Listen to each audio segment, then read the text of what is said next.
அனைவருக்கும் வணக்கம். நேர்களை இந்த வீடியோவில் நாம ஒரு சமுதாய விழிப்புணர்வு தகவல் பார்க்க போறோம். எதை பத்தி அப்படின்னு கேட்டீங்கன்னா, இன்னைக்கு இருக்கக்கூடிய சமுதாயத்துல நமக்கு எந்த விஷயம் மிக முக்கியம். இன்னைக்கு நாம எல்லாருக்குமே நம்ம நாடு முன்னேறணும், நம்ம சமுதாயம் முன்னேறணும் அப்படிங்கிற ஒரு மனப்பான்மை எல்லாருக்குமே இருக்கு. அதாவது என்னன்னா, அரசியல்வாதிகள் இல்லைன்னா சமூக ஆர்வலர்கள் ஒருத்தர் நம்ம சொல்லி அவங்க அப்படி பண்ணியிருந்தா நம்ம முன்னேறி இருந்திருக்கலாம், இப்படி பண்ணியிருந்தா முன்னேறி இருந்திருக்கலாம் அப்படிங்கிறது மாதிரி எல்லாருமே மற்றவங்களை சொல்லிட்டு இருக்கோம். ஆனா ஈஸியா நாம நினைச்சா முன்னேறலாம் அப்படிங்கிற ஒரு விஷயத்தோட உங்களை நான் சந்திக்கிறேன். என்னன்னு பார்த்தீங்கன்னா, வேற ஒன்றும் இல்லை. நான் இன்னைக்கு பேச போறது சினிமா துறையை பத்தி தான் நான் இந்த வீடியோவில் பேசுறேன். எனக்கு பிரமிப்பா இருந்தது. இந்த தகவல் உங்களுக்கும் பிரமிப்பா இருக்குங்கிற நம்பிக்கையில தான் நான் இந்த தகவலை உங்க கூட பகிர்ந்துக்கிறேன். என்னன்னு பார்த்தீங்கன்னா, ஒரு வருட காலத்தில் தமிழ்நாட்டில் மட்டும் ரிலீஸ் ஆகக்கூடிய சினிமாவின் எண்ணிக்கை எவ்வளவுன்னு உங்களுக்கு தெரியுமா? எனக்கு கொஞ்சம் அதிர்ச்சியா இருந்து, கிட்டத்தட்ட 165 திரைப்படங்கள் இறங்கி இருக்கு. தமிழ்நாட்டில் மட்டும் ரிலீஸ் ஆகுது. இது நான் சொல்றது 2019 ஒரு கணக்கு சொல்றேன். இது முழுக்க ஒரு சமுதாய சிந்தனைக்காக மட்டும், ஒரு சமுதாய விழிப்புணர்வுக்காக மட்டும்தான் நான் இந்த தகவலை சொல்றேன். வேற எந்த நோக்கமும் கிடையாது. பிரபல நட்சத்திரங்களோட திரைப்படங்கள் அப்படின்னு நீங்க பாத்தீங்கன்னா, ஒரு 20 படம்னு எடுத்துக்கோங்களா. பிரபல நட்சத்திரங்களோட திரைப்படங்கள் 20 படங்கள்.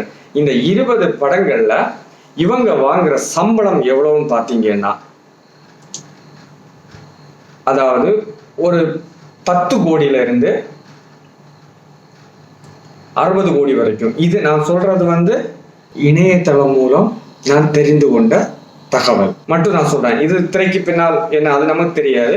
அதாவது 10 கோடியில இருந்து 60 கோடி 70 கோடி அந்த ரேஞ்ச் வரைக்கும் சம்பளம் வாங்குறாங்க. அதுக்கப்புறம் சதவீத அடிப்படையில சில நடிகர்கள் சம்பளம் வாங்குறாங்க. 20 பிரபல நட்சத்திரங்கள் ஒரு வருடத்துல படம் ரிலீஸ் பண்றாங்கன்னா அவங்களோட சம்பளம் மட்டும் நீங்க ஆவரேஜா 30 கோடின்னு கணக்கு போட்டு பாருங்க. ஏன்னா 40 வாங்குறாங்க, 50 வாங்குறாங்க, 60 வாங்குறாங்க, 10 வாங்குறாங்க. நீங்க ஆவரேஜா 30 கோடின்னு கணக்கு போட்டு பாருங்க. எவ்வளவு கோடி வரும்னு தெரியுமா உங்களுக்கு? 165 திரைப்படங்கள் இறங்கி இருக்கு. அந்த படங்கள்ல சம்பளம் விடுங்க, புது ஹீரோக்களுக்கு எல்லாம் அந்த அளவு சம்பளம் இருக்காது. மொத்தம் அந்த படத்தோட பட்ஜெட் என்னன்னு பாருங்க. ரொம்ப ஆச்சரியமா இருந்தது எனக்கு இந்த விஷயம். நம்ம 100 கோடிக்கு எடுக்க படமும் இருக்கு, 200 கோடிக்கு எடுக்க படமும் இருக்கு. ஆவரேஜா எல்லா படத்தையுமே நீங்க ஒரு 10 கோடிக்கு எடுக்கிறாங்கன்னு ஆவரேஜ் கால்குலேஷன் போடுங்க. 165 × 10 1650 கோடி. 1650 கோடி ரூபாய் நாம செலவிடுறோம். உங்களால ஜீரணிக்க முடியுதா? என்னால ஜீரணிக்க முடியும். நாம படம் சொல்றது பொழுதுபோக்குக்காக செலவிடுற காசு. ஒரு தோராயமான கால்குலேஷன் தான் நான் சொல்றேன். இது முழுக்க பெர்ஃபெக்டா எக்ஸாக்டான விஷயம் நான் சொல்லல, தோராயமா நான் கணக்கிட்டு சொல்றேன். ஆனா இதுல ஒரு விஷயம் என்னன்னு பாத்தீங்கன்னா, தமிழ்நாடோட மொத்த பாப்புலேஷன் உங்களுக்கு எவ்வளவுன்னு தெரியுமா? Around 8 crores. 1650 கோடி எங்க இருக்கு, 8 கோடி எங்க இருக்கு. இதுல இன்னும் ஒரு விஷயம் நான் சொல்றேன். இது ஒரு பக்கம். இனி ஒரு பக்கம். இதுல நடிகர்கள் மட்டும், பிரபல நடிகர்கள் மட்டும் வாங்குற சம்பளம் ஆவரேஜா ஒரு 30 கோடி அப்படின்னு வச்சுக்கோங்க. ஒரு படம் எடுக்கிறாங்கன்னா, இப்ப 2 வருஷம் ஆகிற படமா இருக்கு, 3 வருஷம் ஆகிற படமா இருக்கு, 1 வருஷத்துல எடுக்கிற படமா இருக்கு. ஒரு நாள்லயும் ஒரு படம் எடுத்தாங்க. 6 மாசம் நம்ம ஒரு ஆவரேஜான ஒரு பீரியட் 6 மாசம் போடுவோம். 6 மாத காலத்துல ஒரு படத்தை எடுக்கிறாங்க. அந்த ஹீரோ 30 கோடி சம்பளம் வாங்குறாரு. அப்போ ஒரு மாசத்துக்கு டிவைட் பண்ணுங்க. ஒரு மாசத்துக்கு அந்த ஹீரோவோட சம்பளம் எவ்வளவு? 5 கோடி ரூபாய். ஒரு ஹீரோக்கு ஒரு மாச சம்பளம் 5 கோடி ரூபாய். எனக்கு ஒரு விஷயம் புரியவே இல்லை. நடிகர்கள்னா யாரு? சினிமா துறைனா என்ன? ஏன் அவங்களுக்கு இவ்வளவு முக்கியத்துவம் நம்ம கொடுக்குறோம்? 5 கோடி ரூபாய் ஒரு மாசம் சம்பளம் வாங்குற அளவுல அதுல என்ன ரிஸ்க் இருக்குன்னு எனக்கு இன்னும் புரியவே இல்லை. அந்த அளவுக்கு நமக்கு அது தேவையான விஷயமா? அப்படிங்கிறது எனக்கு புரியல. இன்னொரு பக்கம் நான் சொல்ல விரும்புறேன் என்னன்னு பாத்தீங்கன்னா, ஒரு மனுஷனோட அடிப்படை தேவைகள் என்ன? உண்ண உணவு, உடுக்க உடை, உறைவிடம். இது ஒரு மனுஷனோட அடிப்படை தேவை. இரத்தத்தை வேர்வையா சிந்தக்கூடிய ஒரு விவசாயிக்கு நாம ஒரு நாள் தர சம்பளம் எவ்வளவு? 500 ரூபாய். ஆனா நம்மளை பொழுதுபோக்கக்கூடிய ஒரு நடிகனோட ஒரு மாச சம்பளம் 5 கோடி ரூபாய். என்னால இதை ஏத்துக்கவே முடியல. ஏன்னா நமக்கு சாப்பாடு போடுறவங்களுக்கு நம்ம 500 ரூபாய் கொடுக்குறோம், அவங்க வறுமையில சாகுறாங்க. ஆனா நம்மளை என்டர்டெயின் பண்றவங்களுக்கு, நம்மளை பொழுதுபோக்குறவங்களுக்கு நம்ம சமுதாயத்துல ஒரு மிகப்பெரிய ஒரு இடத்தை கொடுத்து கொண்டு வரோம். ஆனா ஏன்னு எனக்கு புரியல. அதுக்கப்புறம் நமக்கு வீடு கட்டுற தொழிலாளர்களுக்கு என்ன சம்பளம்? ஏன் இந்த நிலை? நமக்கு உடை நெய்து தரக்கூடியவங்களுக்கு என்ன சம்பளம்? ஏன் நம்ம அவங்கள ப்ரமோட் பண்ணல? இன்னொரு விஷயம், வேடிக்கையான ஒரு விஷயம் என்னன்னா, அம்மா பொங்கல் படி வாங்குறதுக்கு ரேஷன் கடையில கியூல நிற்பாங்க, பையன் நடிகனுக்கு பால் அபிஷேகம் பண்ணிட்டு இருப்பான். இதெல்லாம் யோசிக்கும் போது எவ்வளவு வருத்தம், எவ்வளவு கற்பனையில கூட நினைச்சு பார்க்க முடியாத விஷயங்கள் இதெல்லாம். நம்ம தமிழ்நாட்டிலையும் சரி, ஆல் ஓவர் இந்தியாவில் அப்படிதான் இருக்கும்னு நினைக்கிறேன். தமிழ்நாட்டில் நான் கண்கூடாவே பார்த்துருக்கேன். இந்தியா பத்தி அப்படிதான் இருக்கும். சினிமா துறை அந்த மாதிரி தான் இருக்கு. நீங்க இதுக்கு காரணம் என்ன அப்படின்னு நீங்க எப்போவாது யோசிச்சிருக்கீங்களா? இதுக்கு காரணம் என்ன அப்படின்னா, இதுக்கு ஒரு மிக முக்கியமான காரணம். இந்த சினிமா துறையில உள்ளவங்க மக்களை ஈஸியா மூளைச்செலவு செய்வாங்க. எப்படின்னு கேட்டீங்கன்னா, இப்போ விவசாயம் வளரணும், விவசாயி வேணும், விவசாயி இல்ல, விவசாயி நசுக்கப்படுறான், இங்க இருந்து தண்ணி எடுக்கிறோம், அங்க விடுறோம், அப்படி பண்றோம், இப்படி பண்றோம், விவசாயி அப்படி கட்டி பிடிக்கிற ஏதாவது ஒரு நடிகர் தனக்கு நிஜ வாழ்க்கையில விவசாயத்தை சப்போர்ட் பண்றதுண்டா? நம்ம மக்கள் என்ன பண்றாங்கன்னா, இவங்க இந்த மாதிரி பண்ணின உடனே நாம மனசுல ரியலா நம்பிடுறோம். அவர் விவசாயத்துக்கு ரொம்ப சப்போர்ட், படத்துல சப்போர்ட் பண்ணுவோம்னா நாம நினைச்சிடறோம் அவர் விவசாயத்துக்கு பயங்கர சப்போர்ட் அப்படின்னு நம்ம மனசுல அவங்க பதிய வச்சிடறாங்க. அதுக்கப்புறம் ரெண்டாவது பாத்தீங்கன்னா, நம்மளோட அந்த டைம்ல உள்ள தேவைகள் என்ன, அதை அவங்க கரெக்டா புரிஞ்சு அவங்க அதை கரெக்டா நமக்காக பண்றது மாதிரி திரைப்படங்கள்ல வந்துடுறாங்க. நம்ம மக்கள் என்ன நினைக்கிறாங்கன்னா, அவங்க ரியலா பண்றது மாதிரி அவங்க தான் எல்லாம் அப்படிங்கிற ஒரு சூழ்நிலைக்கு அவங்க பின்னாடி போயிடுறாங்க. இன்னும் ஒரு விஷயம் என்னன்னா, நம்ம என்ன சிந்திக்கணும், என்ன பண்ணணும், என்ன பண்ணக்கூடாதுன்னு தீர்மானிக்கிறது சினிமா துறை. நீங்க இதெல்லாம் புரிஞ்சிருக்கிறீங்களான்னு எனக்கு தெரியல. என்னால முடிஞ்ச அளவு சொல்றேன். என்னன்னு பாத்தீங்கன்னா, இப்போ ஒரு நடிகர் வராரு, அவர் என்ன ட்ரெஸ் பண்ணியிருக்காரோ அதான் ட்ரெண்ட். அந்த படம் ஹிட் ஆயிடுச்சுன்னா அதான் ட்ரெண்ட். அவர் பேசுற வசனம் ட்ரெண்ட். அப்போ நீங்க என்ன பண்ணணும், என்ன பண்ணக்கூடாது அதை தீர்மானிக்க கூடியது அவங்க தான். எனக்கு ஜீரணிக்க முடியாத ஒரு விஷயம் என்னன்னு பாத்தீங்கன்னா, இப்ப நாம நம்ம பக்கத்துல நம்ம ஃப்ரெண்ட் இருக்கான், ஒரு பொய் சொல்றான், நம்ம உடனே அவனை அடுத்த வார்த்தை என்ன சொல்லுவோம்? நடிக்காதடா, உண்மையை சொல்லுடா அப்படின்னு சொல்லுவோம். ஆனா உண்மையிலே நடிக்கிறாங்க. இவங்களுக்கு எதுக்கு இவ்வளவு மரியாதை விடுங்க, தமிழர் பண்பாடுன்னு வச்சுப்போம். ஆனா இவங்களுக்கு எதுக்கு இந்த அளவு உயர்வான ஒரு இடத்துல வச்சு எல்லாத்துக்குமே முன்னோடியா எல்லா விஷயத்தையும் இவங்க கருத்து சொல்றது, அதாவது எந்த ஒரு விஷயம்னாலும் இவங்க தான் முன்னாடி நிக்கிறது, அந்த அளவுக்கு என்ன தகுதி சினிமா துறைக்குங்கிறது எனக்கு இன்னும் புரியல.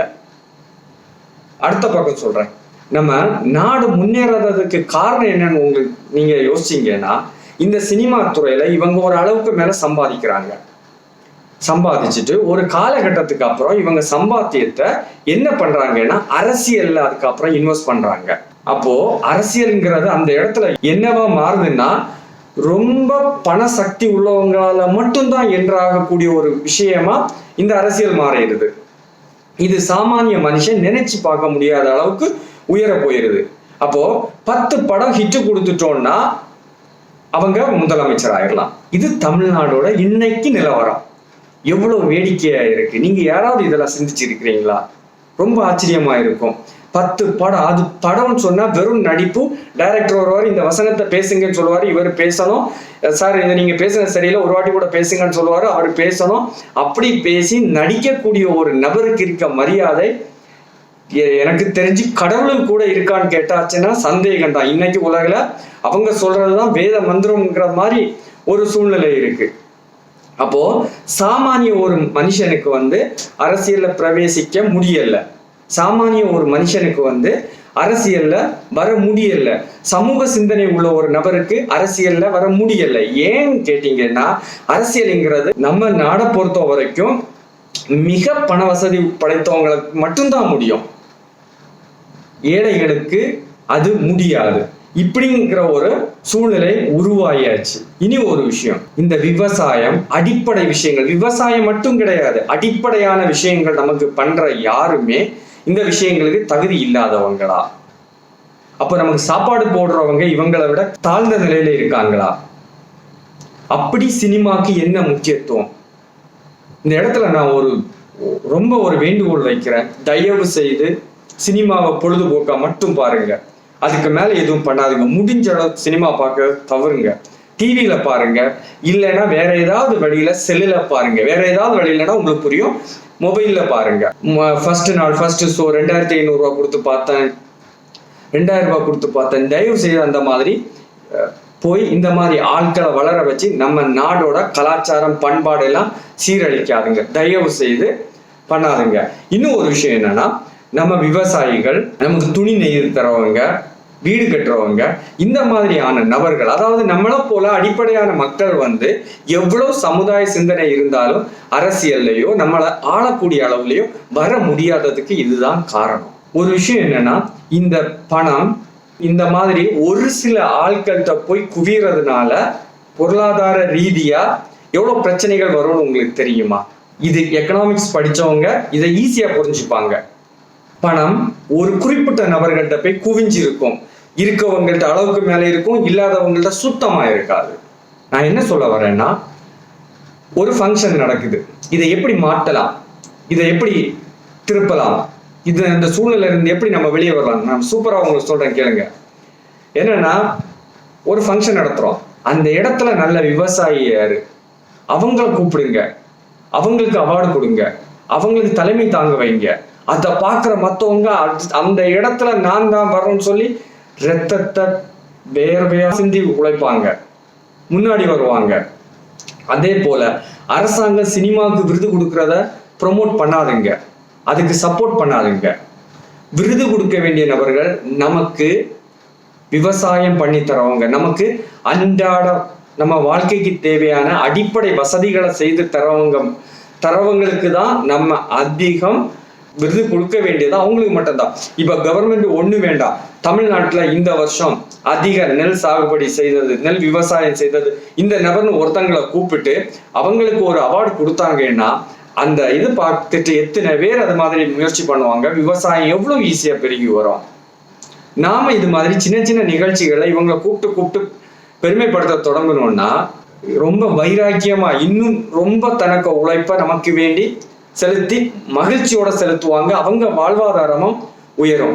இன்னும் ஒரு விஷயம் பார்த்தீங்கன்னா, ஒரு சைட்ல அதாவது இந்த சினிமா துறையில பணம் குவியறதுனால தேவையில்லாத அரசியல் தலைவர்களை நம்ம சந்திக்க வேண்டியது இருக்கும். எப்படின்னு பாத்தீங்கன்னா, இப்ப வந்து இருக்க எல்லாருமே நடிகர்கள் தான். 10 அரசியல் கட்சி தொடங்கினா, சினிமா துறையில சம்பந்தம் இல்லாம அரசியல் கட்சி தொடங்கின இப்ப சமீபத்தில் உங்களுக்கு யாராவது தெரியுமா? அப்படி இல்லைன்னா ஜாதி இல்லைன்னா மதம். இதை தவிர்த்து சமூக ஆர்வலர் அப்படி யாராவது தொடங்கினாங்களா? நிச்சயமா எனக்கு தெரியல. அப்போ இந்த சினிமா துறை தான் இதை தீர்மானிக்கும். இந்த சினிமா துறை மூலமா வர முடியல அப்படின்னு தெரியும் போது என்ன பண்ணுவாங்க பாத்தீங்கன்னா, சினிமா நடிகர்களை மக்கள் ப்ரமோட் பண்ணல, மக்கள் ஒதுக்க தொடங்கிட்டாங்க, விவசாயிகளுக்கு தான் முக்கியத்துவம் கொடுக்குறாங்க, இல்ல சமூக ஆர்வலர்களுக்கு முக்கியத்துவம் கொடுக்குறாங்க அப்படின்னு தெரியும் போது அவங்க கீழே வந்துதான் ஆகணும். அப்போ ட்ரெண்டே மாறும். நல்ல தலைவர்கள் கிடைப்பாங்க நமக்கு, நம்மளை புரிஞ்சு நம்ம கூட இருந்த நம்மள ஒருத்தங்க நமக்கு தலைவரா வருவாங்க. நம்ம நாடு முன்னேறும், தன்னிறைவு அடையும், நமக்கு தேவையான விஷயங்களை நம்மால நமக்கே பண்ண முடியும். அந்த மாதிரி சூழ்நிலை வரும். இப்படி நிறைய மாற்றங்கள் பண்ணலாம். என்னை பொறுத்த வரைக்கும் இது முழுக்க யாருக்கு கையில இருக்கு அப்படி நீங்க பாத்தீங்கன்னா, சினிமா பாக்குறது எனக்கு தெரிஞ்ச வரைக்கும் 15 வயசுக்கு மேல ஒரு 40 வயசுக்கு உள்ளாடி உள்ளவங்க தான் ரொம்ப தீவிரமா பாக்குறது. அதுவும் கரெக்டா சொல்ல போனா ஒரு 20 வயசுல இருந்து 30 வயசுக்குள்ளவங்க தான் ரொம்ப அதிகமா இருப்பாங்க. தயவு செய்து அவங்க இந்த விஷயங்களை புரிஞ்சுக்கிட்டு இது மாதிரி விஷயங்களை ப்ரொமோட் பண்ணாம உண்மையா யாரு ஹீரோ அப்படிங்கிறத பார்த்து அவங்கள ப்ரமோட் பண்ணீங்கன்னா நம்ம நாடு முன்னேறும். நம்ம யாரையும் குறை சொல்ல வேண்டிய தேவையே வராது. நம்மள ஒரு ஆள் நமக்கு தலைவரா வருவாங்க. இந்த விஷயம் மட்டும் எல்லாராலையும் கடைபிடிக்கப்பட்டு இதே ரூட்ல நம்ம கரெக்டா போகணும்னு சொன்னா 10 வருஷத்துல தமிழ்நாடு மிகப்பெரிய அளவுல வரும். இந்தியா முழுக்க இதை கடைபிடிச்சாங்கன்னா இந்தியா வல்லரசு ஆகணும்னு யாரும் சொல்ல வேண்டாம். வலிமை உள்ள வல்லரசு ஆகி நிற்கும். நம்ம எதுவும் பண்ண வேண்டாம். இங்க காசு செலவு பண்ண வேண்டாம், நீங்க போராட வேண்டாம், மாற்றத்தை கொண்டு வர வேண்டாம், நீங்க யார்கிட்டையும் ஒண்ணு சொல்ல வேண்டாம். ஜஸ்ட் சினிமா பார்க்க போவாதுங்க. சினிமா வேண்டாம், நமக்கு காசு செலவு பண்ணி சினிமா வேண்டாம். அவ்வளவுதான். Simple and easiest way. நேர்களே, இந்த வீடியோ நீங்க நிச்சயமா பார்த்துட்டு டேக் இட் ஈஸியா விட்டுறாதுங்க. நிச்சயமா யோசிங்க. நிறைய விஷயம் இருக்கு இந்த வீடியோல. நான் ரொம்ப எதிர்பார்ப்போட இந்த வீடியோவை நான் உங்க கூட ஷேர் பண்றேன். நிச்சயமா மாற்றம் உருவாக்கணும். நம்ம நாடு செழித்து வளரணும். நாம எல்லாரும் நன்மை அடையணும். நமக்கு வேண்டாம் அப்படின்னு நினைக்கிறத நம்ம ஒதுக்கணும். பொழுதுபோக்குக்காக நாம இந்த அளவுக்கு செலவு பண்றது தேவையில்லாத ஒரு விஷயம். அதனால எந்த நன்மையும் இல்லை. இன்னும் ஒரு விஷயம் சொல்லிடுறேன், நான் சொல்ல விட்டுட்டேன். ஒரு விஷயம் கூட சொல்றேன். முன்னாடி ஒரு காலத்துல கூட சினிமா எந்த மாதிரி இருந்ததுன்னா, நிறைய காவியங்களை நமக்கு தெரியப்படுத்துச்சு. வீரபாண்டிய கட்டபொம்மன் யாரு, ராஜராஜ சோழன் யாரு, இது மாதிரி இருந்தது. இன்னைக்கு ஒரு சினிமா அந்த மாதிரி பலன் உள்ளதா வருதா, பயன் உள்ளதா நமக்கு வருதா? நிச்சயமா கிடையாது. ஸோ எந்த வகையில பார்த்தாலும் சினிமா நமக்கு தேவையில்லை. நிச்சயமா சினிமாவை நாம புறக்கணிப்போம். நமக்கு சினிமா தேவையில்லை. எல்லாரும் இது எந்த ஒரு நோக்கத்திலையும் முழுக்க முழுக்க சமுதாய சிந்தனை மட்டும், இதுல வேற எந்த நோக்கமும் கிடையாது. அது உங்களுக்கே புரியும். வீடியோ நீங்க டாப் டு பாட்டம் நீங்க பார்க்கும்போது உங்களுக்கே புரியும். மிக முக்கியமா இதுல உங்களோட கருத்து என்ன அப்படிங்கிறத என்னை ஷேர் பண்ணுங்க, சிந்திங்க, எல்லாருக்கும் சொல்லுங்க. வணக்கம்.